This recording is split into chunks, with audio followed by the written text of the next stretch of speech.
You're listening to The James Show, News Talk 820 WBAP, and now on FM at 93.3. Welcome to the big show. Let's go. All right. Well, I'm glad to hear the good news from newsman Eric Bushman over there, who said everyone is now you're restored and made whole by AT&T. But that doesn't make me feel a whole lot better about how just quickly a whole chunk of America lost their access to the technology we've all become very accustomed to. And then it was off for, 12-something hours? So my next guest can help us out with some more details on that a little bit. Andrew Sternke, he's founder of Darkbox Security System. In the wake of today's cyber mess up, do we have any better idea on what caused it, Andrew? Currently, there is no word, unfortunately, as far as, what the exact cause was. So what did we see as far as services that were interrupted? You guys, Darkbox Security Systems, were y'all getting a bunch of calls and saying, can you help me with this? Or do you have a backup plan? Or what was going on your side of the world? We personally did not get any calls just because we currently are not doing any healthcare practices. However, this is a very similar sort of attack as far as communications concerns, and it's an issue that we have to address as a nation. Really from a legislative point, because as cyber attacks, they're going up. We just heard regarding AT&T, then we've also heard regarding, the data breach with Change Healthcare company, which deals with a lot of the national drug prescriptions across the country. What do you think could be done legislatively to prevent something like this, Andrew? It's just, we have to start passing stricter laws to force companies to do a better job of protecting consumers' data. Right now, many of the things that companies are doing is really on a completely voluntary and self-reporting practices. And, unfortunately, that's not enough because I think, consumers are tired of always receiving the various letters of saying, hey, your information has been breached. Here, you can have, several months of credit monitoring and whatnot, but that's not enough. If we're giving our personal identifiable information to companies, we're entrusting them with that information, and part of their job is to protect that. What, don't they have a built-in incentive to already protect their consumers from this? I mean, you could tell them, hey, don't let this stuff be vulnerable, but they already don't want it to be vulnerable. They have security systems in place. You could make it a law to make it even more secure. Yes, I mean, and the thing is, unfortunately, money talks in the corporate world, and there are not enough financial hit-back incentives, I would say, punishment to, get this sort of protection done for the consumers. And unfortunately, it's the consumers that are on the wrong end of the stick there. Could we do this maybe from a civil point of view to where, hey, if you give away or if you allow information to be hacked on some of your customers, they could sue you in civil court? That way we don't really need a new law, or no one's going to go to jail, but there will be some punishment for the corporations and some restitutions for the people that get their information violated. Right. So when I'm talking about laws, I'm talking specifically more so from the civil aspect. Oh, okay. Because companies, you really can't go after them criminally since they're, a company. But yes, I mean, absolutely, there should be civil liabilities and, specific avenues for consumers to, hold companies' feet to the fire. So you're in a cybersecurity firm. Do you think this was someone trying to do an update overnight on the servers and they made a boo-boo, or do you think this was a cybersecurity attack? I'm sorry, for which specific one? For the AT&T one that happened this morning at 2:30 in the morning? For that one, there's no specific intel as far as it was a specific cyber attack. So I would defer more on the fact that someone messed up specifically with how data was being transferred from like one cell carrier to another. That at least that's the word on the street. If it was a cyber attack, I'm sure we would have heard something specific from that. Okay, well, this is Andrew Sternke from Dark Box Security Systems. Thank you very much for your time and expertise on the James Show. Great, thank you. Coming up next, one of your neighbors here in Dallas, Dr. Phil, was on the Joe Rogan show, and you're not going to believe this. He had some very interesting things to say about the immigration situation, or should I say the illegal immigration situation, and what's going down on the border. Your fellow Texan, Dr. Phil, went down to the border, and he shared with Joe Rogan some things that he learned, and I'm going to play them for you next on The James Show. News Talk 820 WBAP, and now on FM at 93.3. Hey there, welcome to The James Show, News Talk 820 WBAP, and now on 93.3 WBAP FM. Go check it out, make it a preset if you are so inclined. If you haven't already, I don't care if you're inclined or not, go make it a preset. I got kiddos, man. Hey, are you a Dr. Phil fan?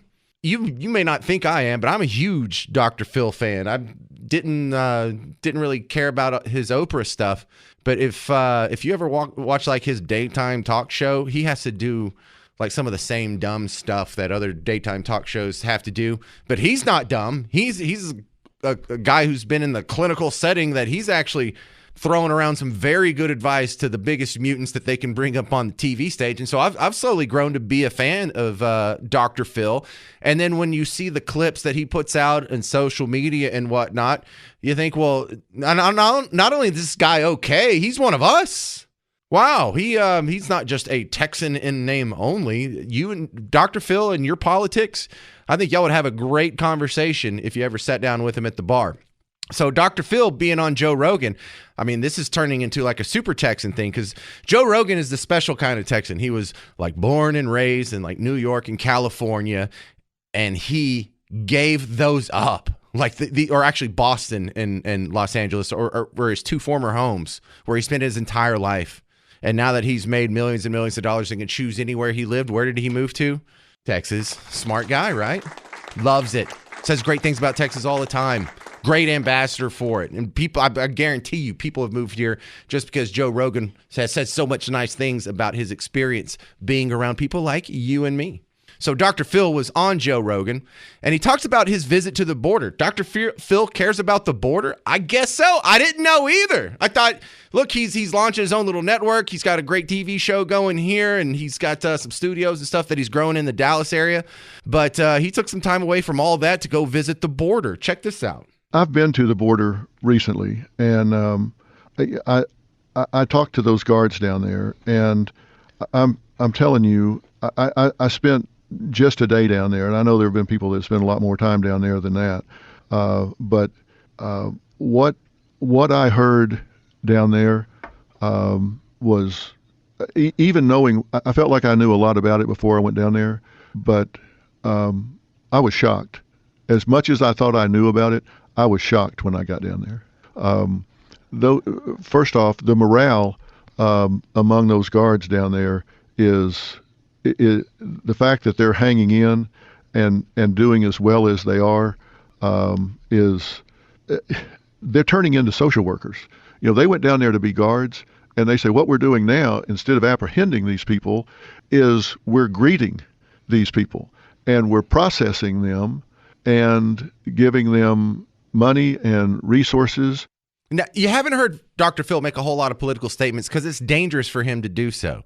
Dr. Phil is a guy that has been largely throughout his career being seen as someone who's fairly apolitical, and so he's not really pushing anybody away. But once you start taking a hard line on some of these political issues, you run the risk of alienating some of your audience. Now, some of the audience can even agree with him, but they don't want him to say it because these are things that could help Trump.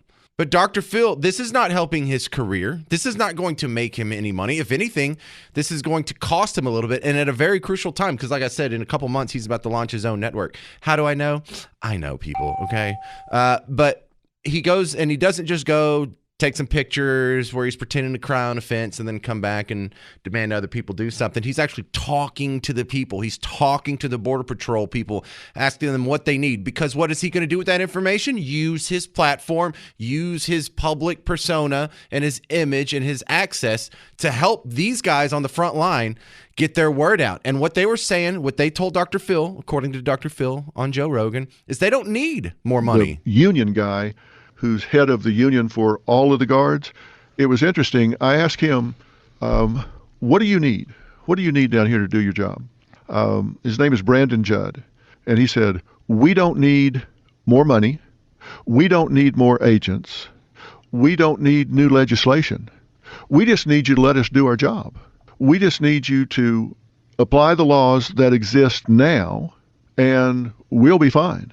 You don't need, we don't, I said, wait a minute, you're telling me you don't need more money or more agents? He said, no, just let us do our job. If you just, we had in place a hold in Mexico, instead of come over here, just use the legislation that's on the books and we're fine. So we've talked to people on the James Show that reported from the border. We've talked to Border Patrol agents that have said the same thing. So Dr. Phil's not saying anything new or novel, but he's saying it through a bigger megaphone than the Border Patrol agent that we talked to on the James Show or even the James Show itself. Dr. Phil is a guy that, because he has such an apolitical career from a couple decades built up, that he's a guy who can poke through, and it's hard to say that he's a partisan hack. You can't say that he's like so many of these other peoples that are putting themselves in the media to talk about these contentious issues, that their whole career is based on politics. They're political grifters to the point. This is the opposite. This is a guy who is saying it despite the fact that this is not going to help his career. This is only going to hurt. So why would he be saying that? I would have to assume he thinks this is the right thing to do. And then this is where Dr. Phil turns into Dr. Phil, not only recognizing and admitting a problem and then properly diagnosing the problem, but also the sort of the philosophical backing behind why we have the problem. I talk about 10 principles for healthy society, and one is you don't reward bad behavior. We've got people that we know are lawbreakers if they're coming in illegally. And so what do we expect them to do once they get here? We're rewarding that behavior. They come in illegally. We reward it by giving them a free pass for 7 to 10 years because that's how long it's going to take for them to get a hearing. And you know how many will show up for that hearing? And most people would say none. No, I bet you they all show up for their hearings because it's been 7 to 10 years, and they'll show up and say, hey, I've been waiting 7 to 10 years. The system will probably at that point let them stay. It makes you wonder how this guy got such a national voice in an arena of entertainment that is so dedicated to the left. Because think of how different what Dr. Phil says is compared to what you usually have in daytime talk shows.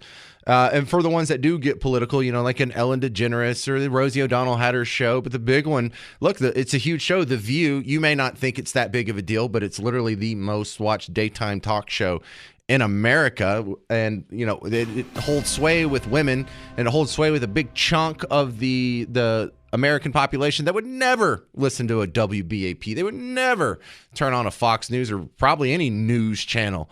Dr. Phil is in that space, and I'm not sure how he got into that. It seems like an accident, but support this man. If you're taking the day off and you're going to sit at home and watch daytime talk shows, put it on his. If you're already retired and you're already watching TV, put it on his. Unless it's on during the James Show. Is it on during right now? Because I will take that all back if you're going to do that instead of listen to me.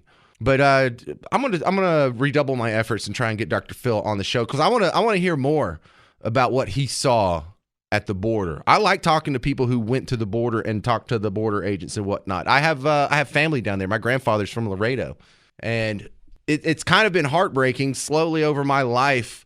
I have some of my family from El Paso, some from Laredo. When I was a kid, when we would go visit, we just walk across the border.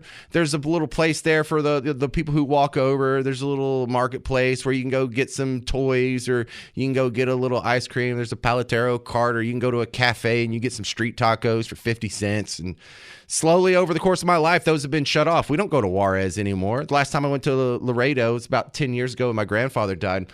And my mom said, hey, I can't wait to take my kids. They've never been to the Cadillac Cafe. Let's go across into Nuevo Laredo. We'll go to the big marketplace. We'll go to the Cadillac Cafe. And her cousin says, no, we don't do that anymore. Really? You don't go across the river? Like, we can see it from here. It's not safe enough to go over there that I can see with my own eyeballs that I've been going to in my entire life. The answer is yes. It's that bad. So 800-288-WBAP if you have any comments on that. Coming up next, you're going to hear the first edition of a new James Show segment called First Impressions. What this is I have my guest here. He's done the hard work of watching the first episode of 2 TV shows, and we're going to make knee-jerk judgments about the entirety on whether or not that is a bingeable show based solely on the first episode. Now, I know pilots can be very misleading and maybe not a good indicator of the show, but that's what we're going with. So coming up next, an old show, Columbo. Del watched the first episode of Columbo. I've never actually watched Columbo. I know you think that's crazy. I didn't watch it. And then a new show, Poker Face, that just came out on streaming. Well, you'll hear about both of those next, coming up on First Impressions. This is the James Show, News Talk 820 WBAP, and now on FM at 93.3. Hey, welcome back to the James Show, News Talk 820 WBAP, and now on FM at 93.3. All right, for real this time, you are witnessing the inaugural edition of the new hit segment called First Impressions with Del Pullen. And Del has watched the first episode of 2 TV shows, and we are going to just knee-jerk judge them hardcore based unfairly on their first episode. And we're going to start with the classic, Columbo. Welcome to the show, Del. Tell me about the first episode of Columbo. All right, so we're going to have to get into a little bit of nitpickiness here. We're going to actually be doing the first episode of the first season, but not the actual pilot or first aired episode of the show. So Columbo originally started as a play that was actually done, and Bert Freed, most people don't know, was the first person to ever play Columbo rather than the well-known Peter Falk. That was turned into actually, it was first a short show on television, turned into a play that was also done by Thomas Mitchell playing Columbo. After that, it's Prescription Murder was the name of it, turned into a made-for-TV movie that aired in 1968.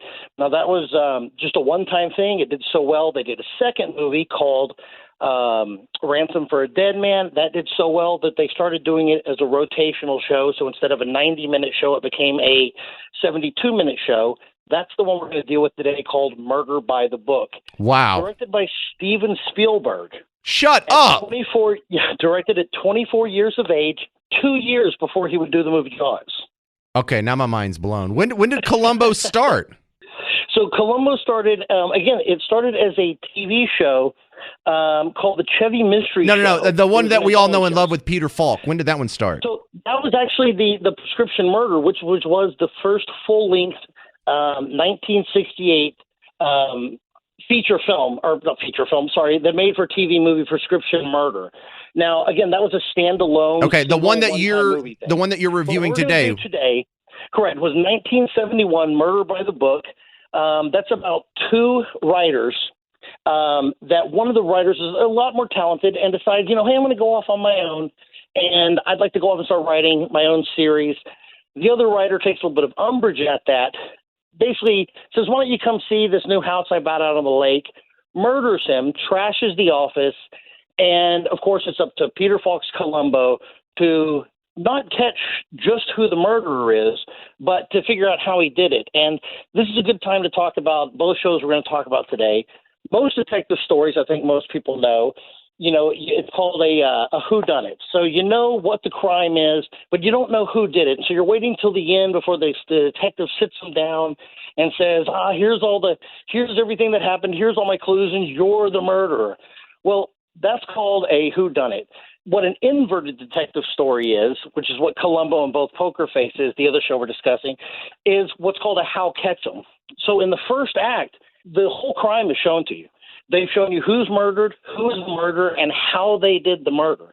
So the audience is there with all the information they're going to need to see through the whole first act.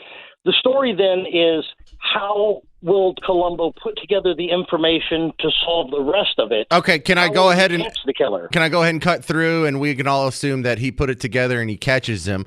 How? I don't think it would be successful without that. Right. So based on this first episode, would you recommend watching Columbo? Does this look like a good series that you would binge based on this first episode? It's a classic for a reason. It ran 10 seasons. You know, Peter Falk was beloved because of this role, and I can't recommend this highly enough. He's personally my favorite detective of all time in media. Wow. Even more than Sherlock Holmes. He befriends the suspects. He lulls them into false insecurity, and he's just absolutely lovable. Okay, so that's a yes. We've got about a minute to do Poker Face. What did you think of this one? So Poker Face is first episode's called Dead Man's Hand. It's created by Ryan Johnson, the same guy that wrote and directed Knives Out and Glass Onion. So he's very familiar with the murder mystery style. Oh, okay. It's the same thing. It's a How Catch 'Em.